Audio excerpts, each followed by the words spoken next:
Andalur Kavu ഉത്സവത്തോടനുബന്ധിച്ച് IRPC Pinarayi zonal കമ്മിറ്റിയും തലശ്ശേരി സഹകരണ ആശുപത്രിയും ചേർന്ന് ഹെൽപ്പ് ഡെസ്ക് ആരംഭിച്ചു. അടിയന്തര ഘട്ടങ്ങളിൽ ആംബുലൻസ് സൗകര്യവും ഒരുക്കിയിട്ടുണ്ട്. അണ്ടല്ലൂർ ഉത്സവത്തോടനുബന്ധിച്ച് IRPC പിണറായി സോണൽ കമ്മിറ്റിയും തലശ്ശേരി സഹകരണ ആശുപത്രിയും ചേർന്ന് ആരംഭിച്ച ഹെൽപ്പ് ഡെസ്കിൽ 24 മണിക്കൂറും സേവനം ലഭ്യമാണ്. അടിയന്തര ഘട്ടത്തിൽ ആംബുലൻസ് സൗകര്യവും ഒരുക്കിയിട്ടുണ്ട്. അപ്പോൾ അണ്ടല്ലൂർ ഉത്സവത്തിൻ്റെ ഭാഗമായിട്ട് 24 മണിക്കൂർ നമ്മളുടെ സേവനങ്ങൾ, അതായത് പെട്ടെന്ന് ഒരു രോഗിക്ക് എന്ത് പറ്റുന്നു അപ്പോൾ അതിൻ്റെ പെട്ടെന്നുള്ള കെയർ കാര്യങ്ങൾ നമ്മളിവിടെ കൊടുക്കുന്നതാണ്. ഇപ്പോൾ ഡ്രസ്സിങ് ആണെങ്കിലും എന്താ പറയുക, പൊള്ളലേറ്റ് ആണെങ്കിലും എന്താ പറയുക, അപസ്മാരം അങ്ങനത്തെ കേസസ് നമ്മളിവിടെ പെട്ടെന്ന് തന്നെ കെയർ കാര്യങ്ങളൊക്കെ കൊടുക്കുന്നതാണ്. അപ്പോൾ അഥവാ എന്തെങ്കിലും എമർജൻസി കൂടുതലായിട്ട് വരികയാണെങ്കിൽ നമ്മൾ ആംബുലൻസ് 24 hours സർവീസ് ഇവിടെ നടത്തുന്നുണ്ട്. 24 മണിക്കൂറും പ്രവർത്തിക്കുന്ന സ്ഥാപനമാണ്. ആംബുലൻസിന് സൗകര്യമുണ്ട്.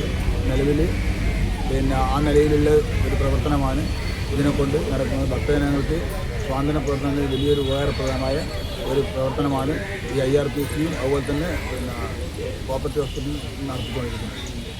ഡോക്ടർമാർ, നഴ്സുമാർ, പാരാമെഡിക്കൽ സ്റ്റാഫുകൾ, ആംബുലൻസ്, IRPC വളണ്ടിയർമാരുടെ സേവനം എന്നിവ ഇവിടെ ലഭ്യമാകും. കഴിഞ്ഞ ദിവസം IRPC ഹെൽപ്പ് ഡെസ്കിന്റെ ഉദ്ഘാടനം CPM Pinarayi area secretary K. Sasidharan നിർവഹിച്ചിരുന്നു.